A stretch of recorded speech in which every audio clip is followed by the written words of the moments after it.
A nosotros nos gustaría saber con la Cata qué es lo que es para ti el cine. Preguntita. Una pequeña pregunta. Ya. Bueno, es un medio de expresión, un lenguaje, un recurso para registrar también. Es todo eso junto. Ahora, ¿desde qué punto de vista estaríamos hablando? El tuyo, lo que para ti es para mí es una actividad, es mi profesión, y a la vez es la posibilidad de desplegar ciertas cualidades creativas, actividades, no sé, inquietudes creativas, que no significa que sean buenas o malas, pero que son creativas. En que, bueno, me causan placer.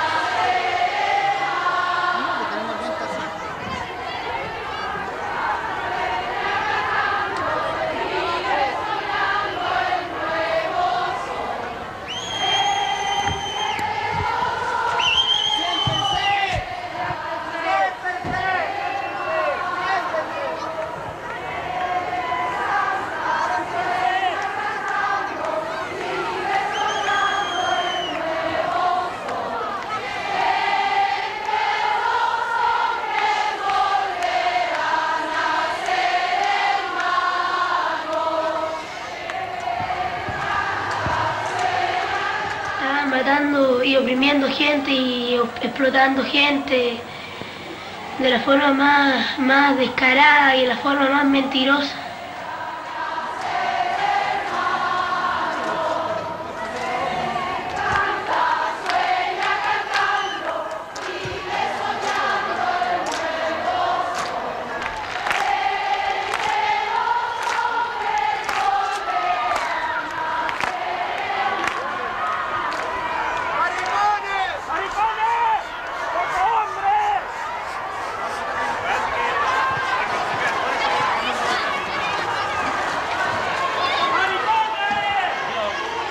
Este es el 34-35. Este es 35. Este es 34. Había uno que yo vi fotos del 36. Y estaba ahí 36 también. 35, 36. Este es del 33, o sea que aquí donde teníamos un año o algo así. Sí, ahí en ese tiempo vivían ¿dónde? En Buchholz, en Alemania. Ahí naciste. Sí. Esto está cerca de la frontera checa, cerca de Karlovy Vary. Ajá. Que es una tema famosa. Sí, sí. ¿Y tienes recuerdos de ese tiempo, no? Antes de venirte a Chile. Me acuerdo que de repente nos llevaban en auto a tomar once a Karlsbad, se llama en alemán. Lo único que me acuerdo es que había unos cochecitos con caballos y a los caballos les tenían puesto unos cucuruchos en las orejas de distintos colores. Eso es lo que yo me acuerdo. Entonces tú llegaste y entraste al Instituto Obrero inmediatamente, ese fue el... Sí, llegamos a Valparaíso obviamente y nos trasladamos a Santiago. ¿Cuántos años tenías tú? Yo tenía 6, era en junio y cumplía 7 en agosto. Hay que estar ya en los 7 casi. ¿Tienes fotos acá de cuando llegaron a Chile, como alrededor de esa época? Porque estos son más temo antiguos. Que ahí no debe haber mucho porque no estábamos muy en plan de sacar fotos de turistas. Sí. ¿Y estos son tus papás? Sí. ¿Y esto ya es acá? Sí, claro, claro. Tiene años, sí. 71, 72 dice. Y tu cinefilia empieza como por esa época, ¿no? Cuando empezás a ir al cine. Ah, bueno, claro, era la época de los rotativos en que daban 3 películas seguidas y si querías la podías repetir además. Todavía me acuerdo de la primera vez que fuimos con mi hermana, estábamos chicos todavía, a un cine que se llamaba Club de Señoras. Estaba ahí cerca de la Plaza de Armas. Y nos quedamos viendo, vimos Dumbo y otra película más. Y nos gustó y nos quedamos viéndolas de nuevo. Y en mi casa estaba la tragedia, porque los niños que desaparecieron no volvieron. Tuvo que ir a buscarnos a mi papá al cine. Dice que nos vio los dos así mirando la pantalla. Y ahí nos llevó de vuelta a la casa. No soy el clásico de que desde pequeño pasaba viendo películas y lo único que me interesaba el cine. Me entretenía ver películas, ¿no? Me gustaba ver películas de cine. Tenía cierta capacidad crítica, supongo. Pero eso de pensar, yo quiero ser cineasta y orientar toda mi actividad, mi vida, mis sacrificios, mis obsesiones para ser cineasta, ¿no? ¿Tenías un espíritu como de crítica que te interesaba por algo publicado después en la revista Séptimo Arte? Bueno, teníamos todo, ya a esta altura éramos fanáticos obsesivos del cine. Entonces el cine chileno que se hacía en la época no nos gustaba nada. Con algunas excepciones, y de hecho yo mi primera película la hice, trabajé con Kramarenko en Tres Miradas a la calle, que ya diría que es una transición entre este cine convencional antiguo y lo que vino después. Entonces, como que este cine antiguo era nuestro enemigo. Realmente uno lo tomaba como... Era como para no saludarlos. Y claro, no existía mayor crítica. En vista que no había, nos pusimos a hacerla nosotros. Con la ignorancia y la ingenuidad en la época. Tampoco teníamos mayor preparación como para eso. Y sacamos una revista que alcanzó a tener 3 números. Y en que, bueno, lo que pasa es que una de las cosas que a mí me llevó al cine fue un texto que yo me encontré escrito a máquina, lo habían copiado de un libro. Era un texto de Pudovkin sobre el montaje. Y a mí me fascinó esta posibilidad del montaje de unir imágenes y crear un significado nuevo, etc. Y bueno, yo creo que de ahí se me ocurrió, bueno, este texto ojalá lo pudiera leer otra gente también. Y de ahí salió un poco la idea de la revista. Y de hecho en la revista, aparte de las críticas, que la escribíamos nosotros, era básicamente reproducción de cosas como esto, que no se podían leer en Chile porque no había literatura a la venta en ninguna parte. ¿Y cómo se da el paso de este mundo más como de creación de audiencia, el cineclub, a la realización? Ya empezar a hacer las primeras cosas, ¿cómo aprendes tú el oficio? Y no sé cómo, ni cuándo, ni dónde, Nahum Kramarenko me propuso trabajar con él en Tres Miradas a la calle, que es su primera película, también de él, primera película. Ahora él técnicamente maneja todo el proceso, había aprendido en los viejos tiempos de Chile Film también. Y ahí sí entré en la carrera clásica de empezar barriendo la oficina, pasar el guión a máquina, y después ya en la filmación fui ayudante de todo lo que hacía Kramarenko, de producción, de dirección, después en el montaje, el doblaje, me acuerdo, hasta aprendí a proyectar con la proyectura de Chile Film, y terminé incluso cortando yo el negativo. Hombre orquesta. O sea, ahí aprendí, digamos, todos los pasos de la técnica, digamos, no de la dirección, esa es otra cosa, pero por donde tenía que pasar una película. No sé, yo creo que en el cine, al hacer cine, está el placer de hacer cine.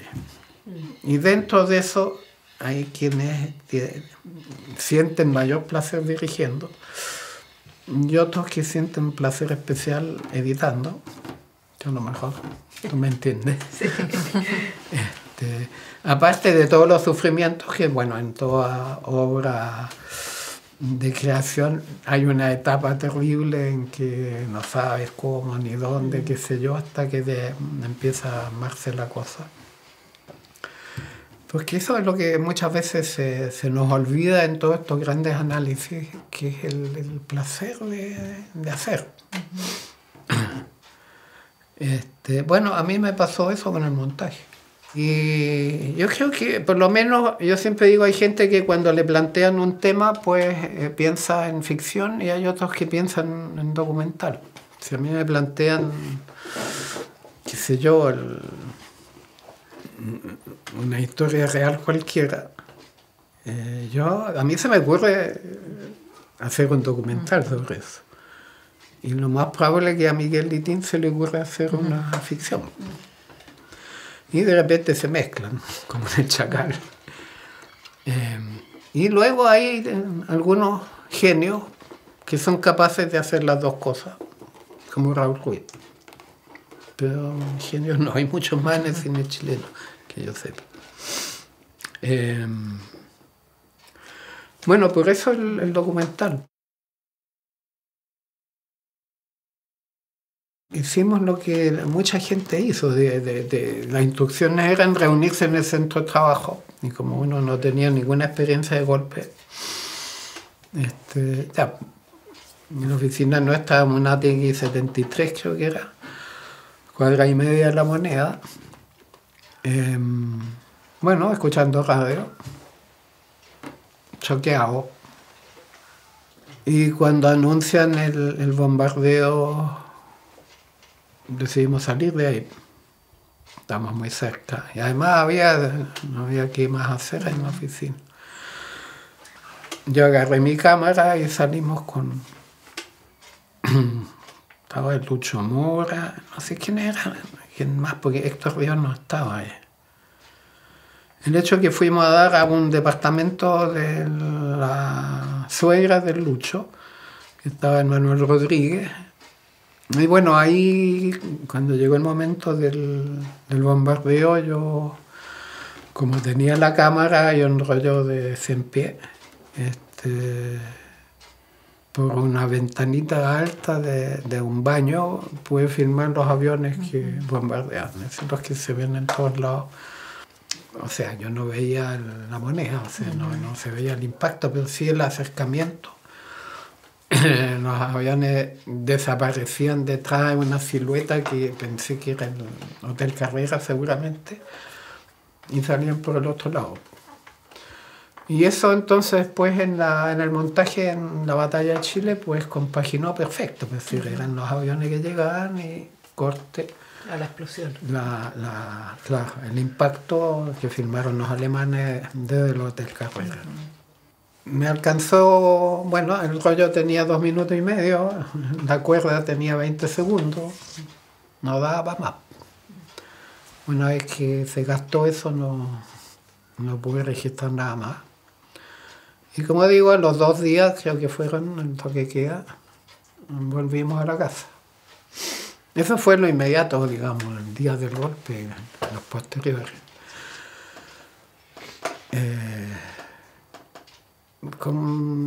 La verdad es que yo tuve siempre una suerte increíble. Yo iría desde Alemania para adelante. En este caso no nos allanaron la casa. No teníamos vecinos, digamos, pues teníamos sitios eriazos a ambos lados. Valga como anécdota que una noche se para delante de la casa un bus lleno de pacos. Y yo ahí sí sentí, dije, bueno, fue casi como un alivio. Me decía, ya, uno estaba esperando eso prácticamente. Se baja un paco, se va adelante el motor, arregla un foco, se vuelve a subir y se van. Es decir, si lo pones en una película, nadie te cree. ¿No?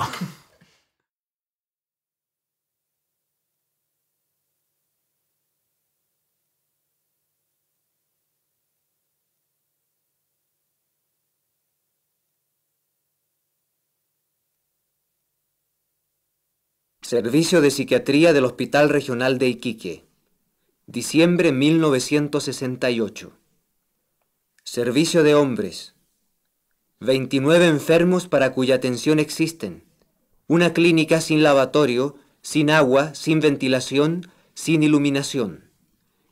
Una pieza en condiciones ligeramente mejores para consulta del médico. Un excusado para todo el servicio, incluido el personal.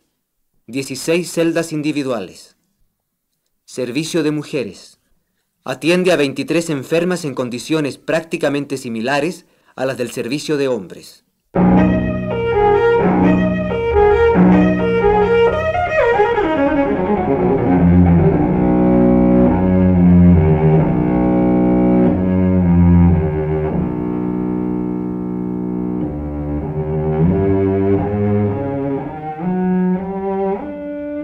Bueno, ahí había como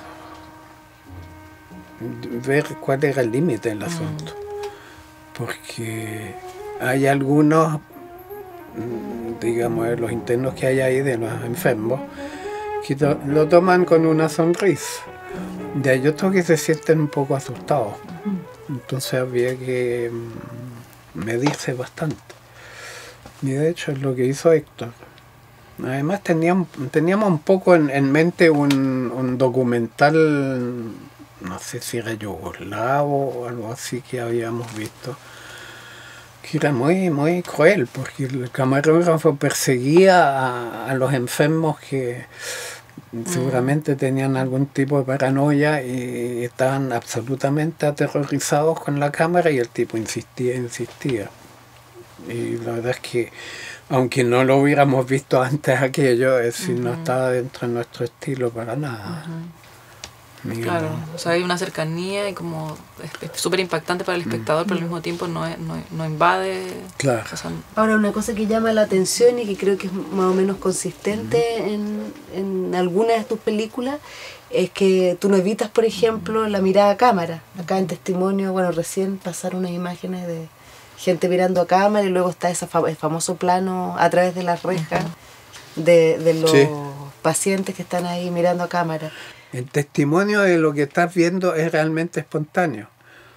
Lo raro sería, y se da en muchos documentales, bueno, esto es una posición mía, de que lo que pasa, los personajes que aparecen frente a la cámara estuvieran actuando, entre comillas, como si no hubiera cámara. Entonces a mí me ha tocado incluso, y lo recuerdo bien, en qué sé yo, en varios documentales en el sur del mundo, de repente sentir la necesidad de hablarle al tipo para que nos contestara, al personaje, porque para darle a eso una veracidad mucho mayor. Y yo recuerdo un documental cubano en su tiempo, en que era un campamento de verano, de trabajo, qué sé yo, en que los muchachos recibían cartas de sus padres. Y era toda una escena que bien podría haber sido de ficción. Y yo lo que le discutía justamente al realizador es que, bueno, ¿y cómo los cabros no dan evidencia de que hay una cámara que lo esté filmando? Por último, que agarren una carta, mira, esta es la carta de mi mamá. No, la cámara no existe. Y eso ya, para mi gusto, le da una pátina de falsedad a la filmación.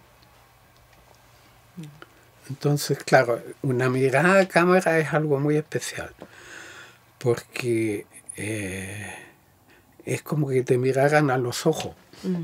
Eso es un clic bien que puede ser muy fuerte, porque incluso tú cuando conversas, finalmente no hay una especie de contacto visual así absolutamente directo. Si yo te miro a los ojos, sí, hay una comunicación especial.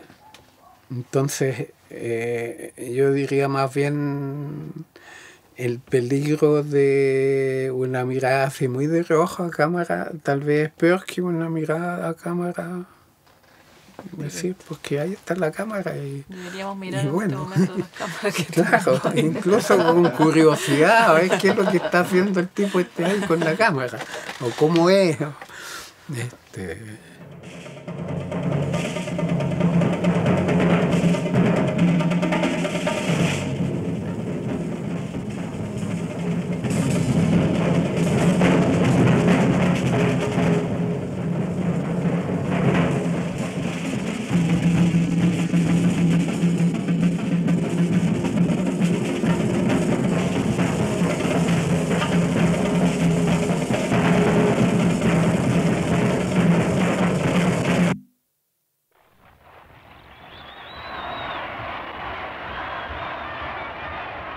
el aspecto político de estos primeros documentales que tú hacías con el cine experimental. Era una época bien politizada, me imagino que ustedes conversaban con Héctor, con el equipo, cuál era el objetivo, sobre todo en Venceremos es bien una película donde hay harta denuncia, donde hay... Y también al final como una declaración que se suma, ¿no es cierto?, al triunfo de... Claro, una declaración de principio. ¿Cómo era esa relación entre política y documental, ¿no? Yo diría que en la época nuestra visión política está bastante a nivel, si tú quieres, de Venceremos, por ejemplo. Que no es una gran profundización ni teorización, sino que, bueno, es el darse cuenta, hacerse consciente de las contradicciones y las tremendas desigualdades que había en la época y que hay todavía. Y entonces denunciar aquello, hacerlo, ayudar a que sea consciente para los espectadores, o sea, para más gente que uno. Era una forma de hacer nuestro trabajo dentro del ámbito de lo político, digamos. Entonces, porque, qué sé yo, Venceremos partió como una idea de Héctor Ríos, de registrar la violencia de la vida cotidiana, no a nivel de golpe, sino que violencia en el sentido de la desigualdad, la miseria, el hambre, y por otro lado la riqueza. Y bueno, él empezó a filmar prácticamente todo esto, salvo la secuencia final, la filmó él. Y después con ese material yo armé la película, que no tenía guión, es decir, por eso que filmamos los dos, porque en la práctica yo el material lo convertí en película, no es que él tuviera ahí algo muy claro en ese sentido. Fueron los dos a terreno a filmar, fueron los dos... No, yo estuve en terreno en la secuencia final. En la parte de la lo otro ¿La ponemos? lo filmó todo. Pongámosla.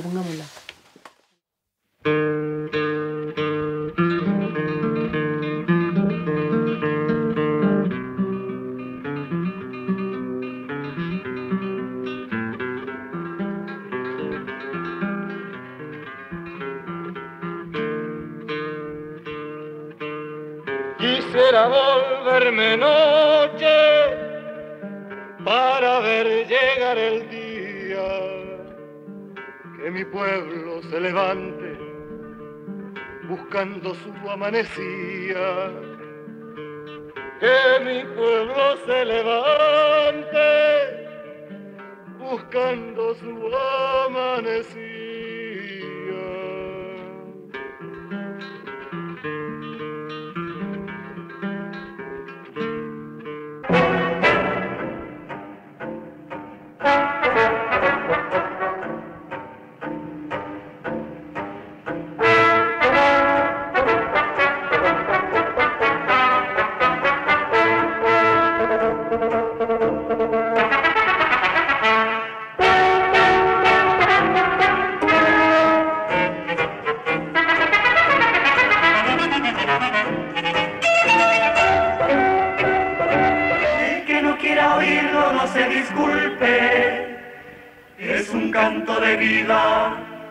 Y no de muerte.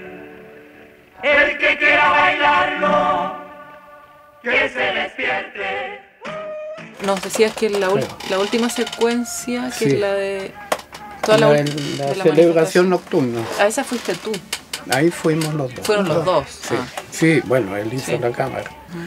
Que ahí está ese plano que a la Cata y a mí nos fascina y que de hecho yo lo usé después en Eco del Desierto, creo que es ese niño que viene... Eso es precioso. Ese plano es precioso, viene caminando, encabezando una fila. Esa es la toma final. Y viene contento. Sí. Ahí lo vamos a ver cuando aparezca, pero es muy bonito. Bueno, ahora, esta película tú nos confesaste que tiene una triquiñuela, porque el material del niño, de la guagua desnutrida... sí, cada vez que la veo me molesta. Cuéntanos la anécdota. O sea, lo que pasa es que, claro, la idea era el hambre. y son imágenes de niños enfermos. O sea, no están desnutridos por la pobreza. O sea, posiblemente también. Pero además tienen un problema de... Digamos, eso es material que sacamos de otra película que se llama Desnutrición Infantil, que hizo Álvaro Ramírez. Y bueno, me parece que siempre me ha parecido que, siendo muy fuerte, que es lo que queríamos, pero la gran masa de niños desnutridos no son estos enfermos. El problema es mucho más amplio. Sí, que era una imagen un poco efectista, como que Claro, está manipulando entonces, un poco sí. el efecto que producía en el espectador. Sí, digamos que ahora cumple su papel dentro de la película de todas maneras, ¿no? Ahí hablamos un poco como de la ética del realizador documental. ¿Dónde pones tú los límites? ¿Hasta dónde puede llegar un realizador documental? Yo creo que el respeto al ser humano es una constante. Digamos. Y lo otro es el respeto por la verdad. Cuando yo le hablo a mis alumnos de la búsqueda del respeto por la verdad, eso incluye el que cuando haces un documental sobre un tema determinado, pues que investigues. O sea, no te contentes con la apariencia. Es parte de tu trabajo, digamos, de tu función como documentalista, es descubrir para el espectador lo que hay detrás de la fachada, lo que no todo el mundo ve. Hay una serie de frases famosas de Godard, no sé quién, que justamente sintetizan esa idea. Es decir, esto de que el documental muestra lo que los espectadores habitualmente no ven. O sea, miran pero no ven. Entonces, pienso que es responsabilidad del documentalista el profundizar lo más posible, el hacer un documental frívolo sobre simplemente las apariencias. También es una falta de ética de alguna manera. O sea, hay una gran responsabilidad de un documentalista, porque hay una especie de acuerdo implícito entre espectador y realizador de que lo que le está mostrando es verdad. Ahora, la verdad es algo que tampoco es absoluto, en la medida en que cada uno tiene su representación de la realidad y no necesariamente coinciden. Pero sí es una especie de objetivo, de límite, si quiere, al que, bueno, hay que decir, es parte del trabajo del documentalista o parte de su capacidad creativa, de su sensibilidad, de todo. Se junta todo esto en cuanto a acercarse lo más posible a esta verdad que se nos escapa muchas veces. Yo eso encuentro que está súper ligado a lo que decías antes sobre hacer evidente el dispositivo y no negar que se También trata de un documental. O sea, en el fondo es la verdad que ese realizador pone frente a tus ojos, pero reconociendo que es un punto de vista que tiene una puesta en escena. Claro, digamos. que hay una cámara que está registrando. Claro, que esa cámara produce cosas, produce reacciones. Sí, sí. Ahí está. Esa, sí, es muy linda. Bueno, por algo la puse al final. Sí, es precioso ese plano. Una cosa que nos llamaba la atención con la Cata respecto a esta película es que, si bien una película que tiene que ver con la propaganda política, las elecciones de ese momento, con esa contingencia, no hay culto a la figura de Allende. No, eso es intencional. No es casualidad que no aparezca. No es que yo tenga nada en contra de Allende, ni mucho menos. Pero yo le tenía una cierta fobia al culto de la personalidad. Y bueno, por eso no... Y un poco esto de que, bueno, estos cinematográficos, bueno, ya la unidad ganó, yo no me quiero estar subiendo al carro, es decir, aprovechar no sé, de aprovecharme de un triunfo político para obtener no sé qué. Entonces, para evitar toda clase de sospecha, no lo puse. Claro, es como un contraplano invisible, Sí. en el fondo, que nunca se ve. Sí, sí. Sí. Incluso es más eficaz, creo. Sí, Sí, porque me meto ahí un discurso. No, No, es claro. otro estilo.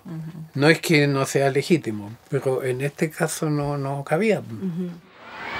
¿Ustedes ven una relación entre lo que tu papá y tu mamá les decían a lo que es?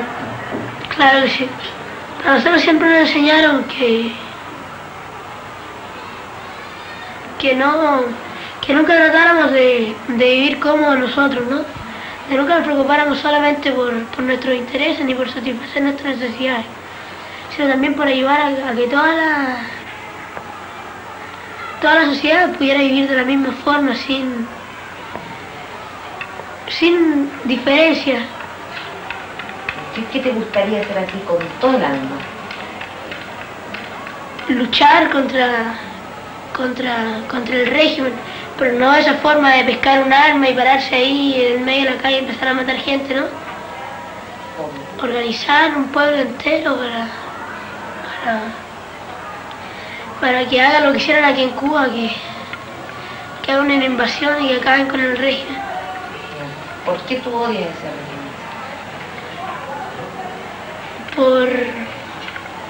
Porque ha matado a tanta gente indiscriminadamente y sin interesarle los problemas que puede causar después de la familia, ¿no?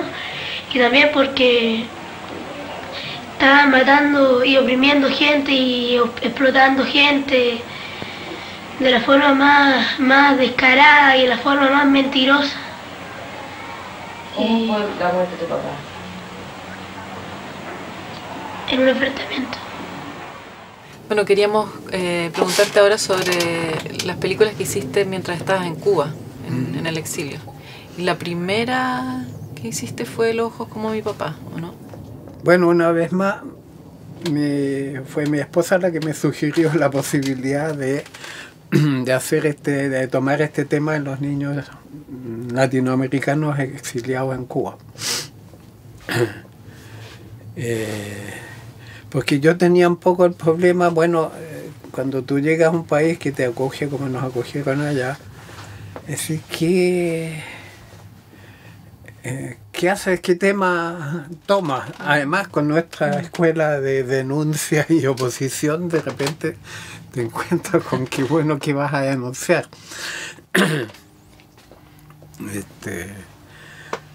Y bueno, se nos ocurrió ese tema y realmente lo tomamos con entusiasmo.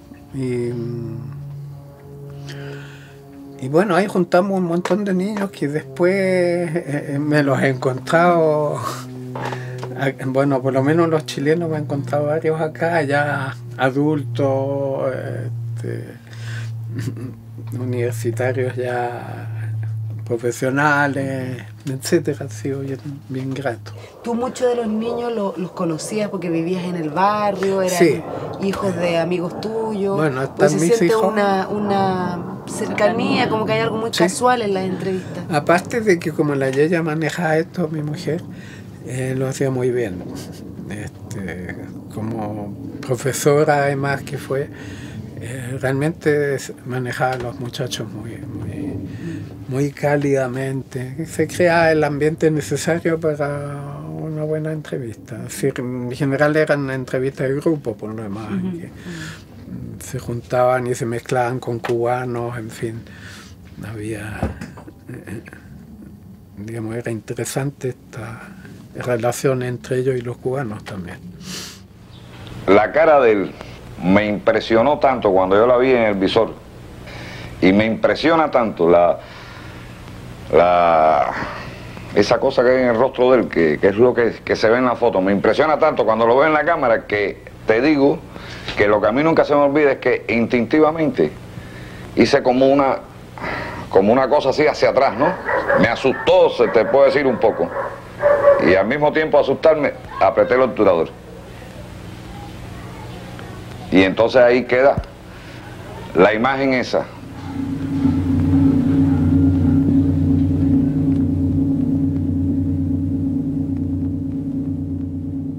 Cuéntanos un poco de cómo fue el proceso de Una foto recorre el mundo.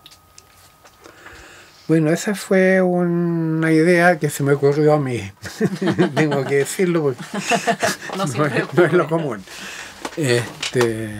Son esas cosas locas de que si te afeitas en la mañana y se te ocurre algo, no sé, un mecanismo raro. Bueno, el hecho es que propuse la idea, la aceptaron inmediatamente. ¿Y que era específicamente trabajar con esa imagen o hacer algo sobre la figura del Che? No,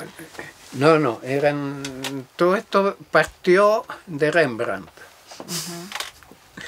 En nuestros tiempos de Cineclub, para que veas que es importante esas cosas. Entre otras cosas vimos algunos documentales de Bert Hanstra, un realizador holandés muy bueno. Y tenía un documental sobre Rubens. No, perdón, Rembrandt, sí.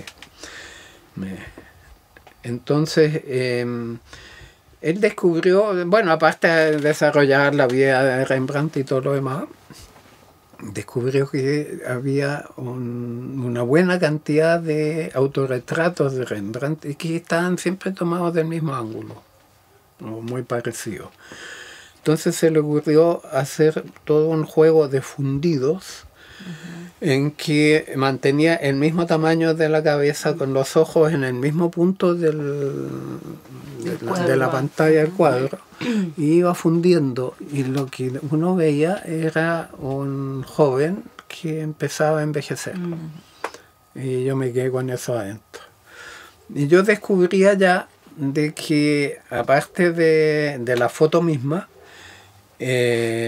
había una gran cantidad de póster, que la escuela de afiches de póster cubanos era importante, es importante. Y entonces se da lo mismo, están todos basados en la foto. La foto de Korda. La foto que sacó Korda, que es la famosa que recorrió el mundo, por claro, eso que así se llama. Esa foto contrapicada. Bueno, él cuenta ahí en la película cómo la sacó. Y luego, elaborándolo, te das cuenta de que esa foto, más allá del Che mismo, se transformó en el mundo en una especie de símbolo de lucha por cambiar el mundo, por decirlo. Que después se fue degradando y que ahora encuentra esa foto metida en poleras en todas partes. Ahora es como un ícono pop, sí. Claro, y los cabros ni saben quién era ni nada. Pero en esa época estaba en pleno, con todo su significado, digamos. Y entonces nos metimos junto con Yeya, con Fedora, mi esposa, a sumergirnos en los archivos de Prensa Latina, todo lo que hubiera de fotos, y también en el archivo LICAIC de filmaciones, de imágenes de movimiento. Y bueno, y con eso se fue armando el documental, con esta cosa en todo el mundo de demostraciones.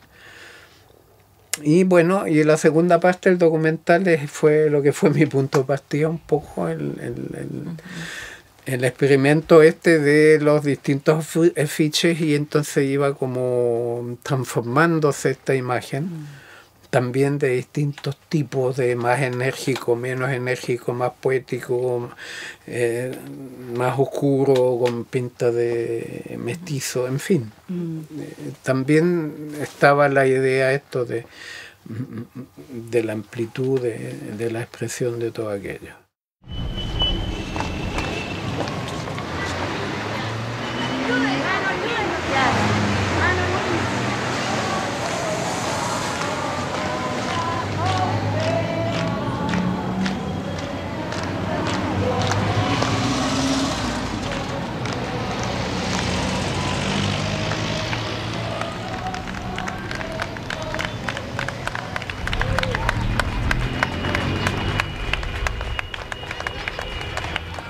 Señora, lamentablemente no pueden seguir.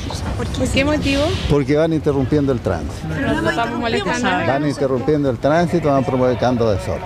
No hemos provocado ningún desorden. Sí, hemos parado absolutamente en todas las luces. No, pero van interrumpiendo, es decir, no solamente el tránsito es vehicular, sino que también peatonal. Aquí viene llegando la columna del Salvador. Falta la columna de toda nada y la columna de Bilbao. Así que vamos dejando el espacio. No es común, esto no puede ser. ¿Por qué no puede ser? Es una manifestación que no está autorizada y ustedes la están haciendo. Perdón, señor. Habite paciencia. No se ha gritado. No hay ni una consigna, en absoluto silencio. Vamos totalmente. Van las mujeres solo con un letrero que dice somos más. ¿A quién ofende eso? A nadie. Pero mire usted hacia atrás, señora. Hacia atrás. Hay mucha gente que se molesta porque están interrumpiendo la... Nosotros estamos respetando la normalidad. La normalidad.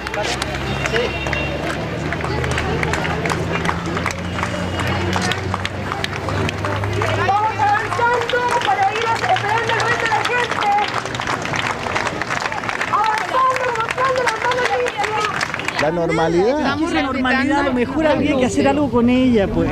No es tan normal. No es tan normal. Ayer nos contaste un poco de cómo había sido tu regreso a Chile y que habías empezado a trabajar muy pronto. Pero no conversamos mucho sobre lo que habías hecho en términos de realización. Si nos podías contar un poco los trabajos en colaboración con Pablo Salas, ¿cómo llegaron a eso? Sí. Bueno, yo a Pablo lo conocía de antes. Bueno, no antes del golpe, pero antes de que hiciéramos algo juntos. Y él tiene un archivo increíble de toda su actividad, de toda la que se jugó durante la dictadura para registrar. Y aquí se dio de que él había salido a grabar en ese tiempo en Umatic, me acuerdo, una cámara grande y un ayudante que tenía el grabador conectado, en fin, todo eso, que es el mérito de lo espontáneo que salió todo. Había grabado, ya estoy en la transición, grabado una demostración de mujeres que hubo ese año 85 era, sí. Bueno, él salió por su cuenta y el Polo Correa, que es otro camarógrafo que yo conocía menos, cuyo padre yo había trabajado con él en un largo. Bueno, el hecho es que cada uno filmó por su cuenta, sin tener relación, sin saber de que ni uno ni otro. Pero al final, juntando todo ese material, había un relato casi cronológico de toda digamos, de toda esa demostración, que fue una primera, parece, gran demostración en que participaron mujeres de todos partidos, etc. Que hoy están encarcelados. ¡Somos más! Por un Chile limpio y digno. ¡Somos más! Por una patria para todos. ¡Somos más! Por un Chile democrático. ¡Somos más! Por un Chile libre. ¡Somos más! Por un Chile justo. ¡Somos más! Por un Chile solidario. ¡Somos más! Por una patria de hermanos. ¡Somos más!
Bueno, tú nos contaste que volviste a Chile y tuviste la suerte de, al poco tiempo, encontrarte con Pancho Queda y empezar a trabajar al sur del mundo, donde montaste cientos de... No, cientos no, pero de unos buenos 30. Yo, o sea, tengo una lista que me hice por ahí, son más de 30. Y también dirigiste como por ejemplo, que claro, estamos viendo. Pude dirigir 10. Y realmente lo pasé muy bien. Independientemente de lo que pasaba en el país y todo. Pero todo lo que fue el trabajo al sur del mundo fue muy, muy grato. Viajé por todo el país, conocí desde Iquique, Ciguara, al interior, bueno, hasta la selva peruana, desde la selva peruana hasta la Patagonia. Entonces fue un trabajo muy grato. ¿Adelante o atrás? ¿Qué opinas tú? No.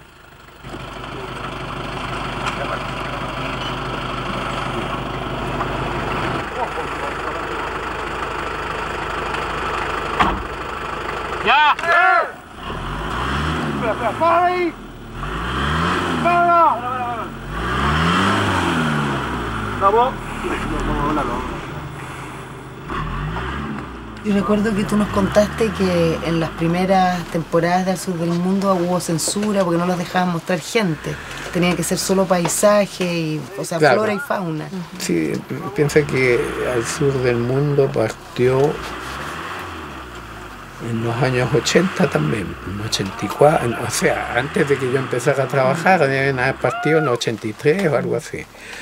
De ahí las instrucciones oficiales eran flora, fauna, paisaje, punto. Nada de gente. Porque claro, aparece la gente y abre la boca. Y cuando yo llegué ya estábamos empezando a... Bueno, de hecho en Dacoyo los protagonistas eran los mineros. Pero todavía, digamos, no había ahí ninguna declaración contingente, digamos, de lo que estaba pasando en el país. Pero de a poco se fueron evidenciando cosas. Y entonces, bueno, de a poco fuimos, digamos, de los protagonistas de Al Sur del Mundo, que eran los pajaritos, decíamos en broma, pues pasó a ser la gente.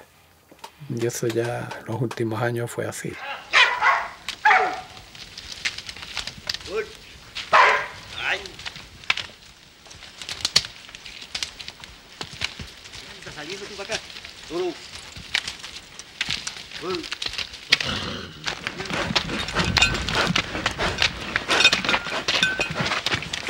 Vamos subiendo entre Lengas y Coihues hacia un portezuelo que nos permitirá cruzar las cumbres Marcú, bautizadas así en honor a Alejo Marcú, primer colono que vivió en estas soledades.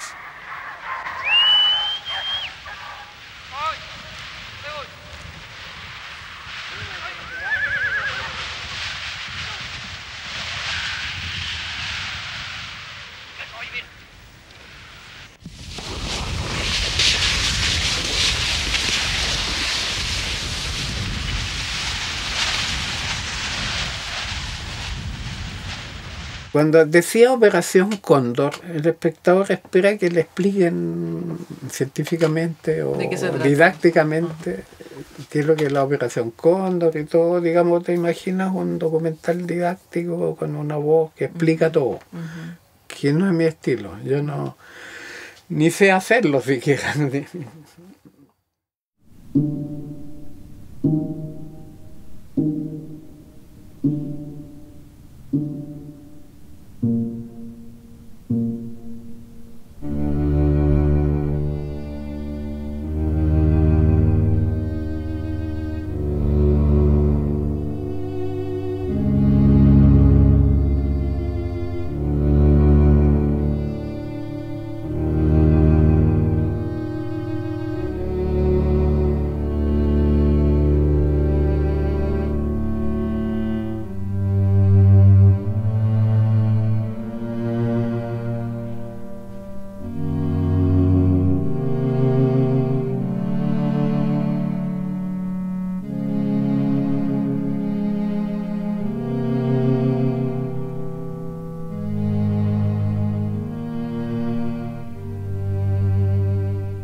encerramos 6 meses ahí, 3 o 4 horas por día, todos los días, y sacamos un libro que hasta hoy es el acopio, el acervo documental más importante que hay sobre los archivos.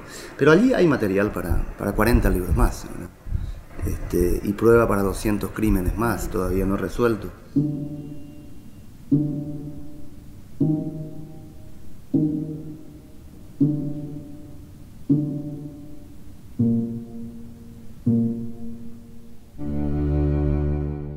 Y bueno, registramos una buena cantidad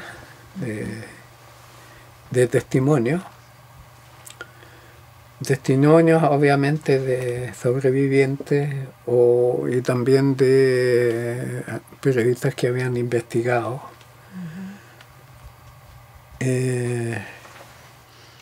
Y bueno, con eso se formó una cantidad de material que, bueno, la filmación, la grabación se acabó ahí y nos dimos cuenta, quedó todo limpio y me compré un computador para editar. Y entonces por un lado tenía que editar esto y por otro lado aprender a manejar el Final Cut, cosa que para mí fue bastante complicado al principio, y sigue siéndolo en cierto modo. Y realmente fue difícil. Es decir, realmente no le encontré la hebra. Por un lado había una cantidad, un 30% del material que por alguna razón o falla en la cinta o falla en la cámara. El hecho es que estaba con drop muy dropeado, no se pudo usar. Entonces se redujo bastante el material usable. Así todo, bueno, primera vez que me pasa que tengo el material y que lo veo 100 veces y todavía no se me ocurre bien cómo. Y claro, ahora me doy cuenta que me metí por varios caminos equivocados, hice una primera clasificación por países, que dramáticamente no tenía ningún resultado.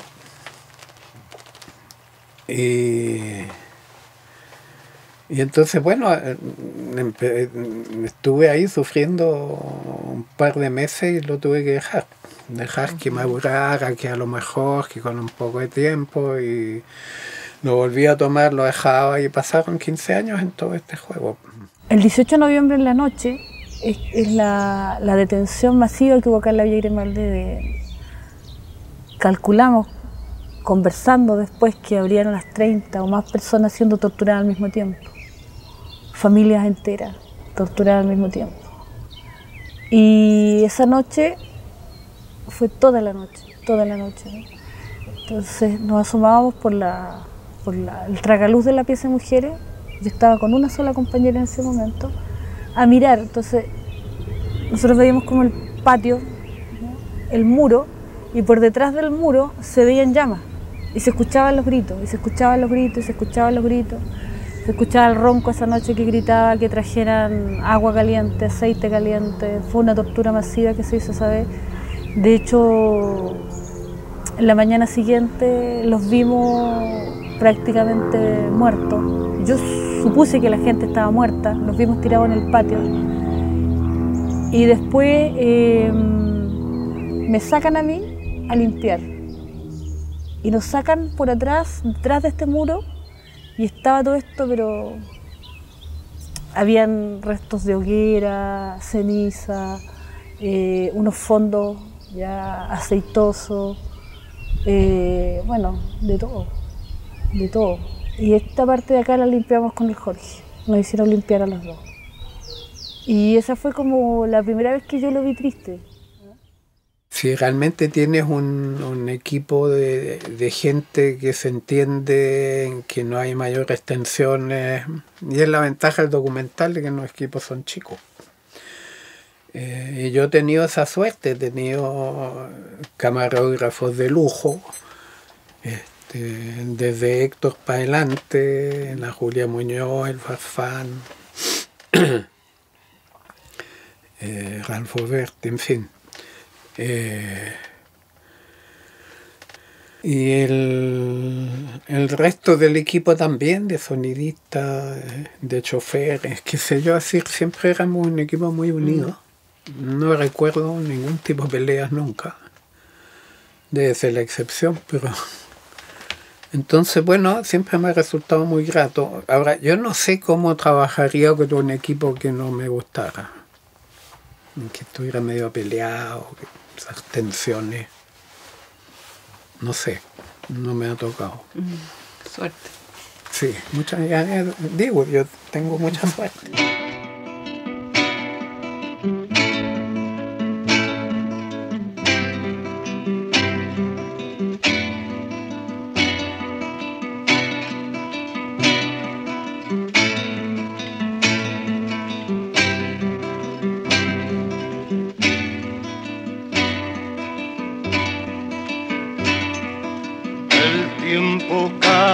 Al espacio y el hombre no encuentra su alma, el tiempo le da dinero y oscurece la mañana.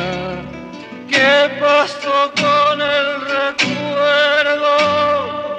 La ventana de la casa, alguien encuentra el amor en la tarde de una plaza.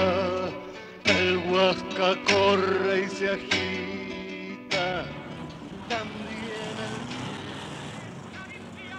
senza più conoscere cos'è l'amore, cogliere il più bel fiore, goder la vita e far tacere il cuore, ridere sempre così giocoso.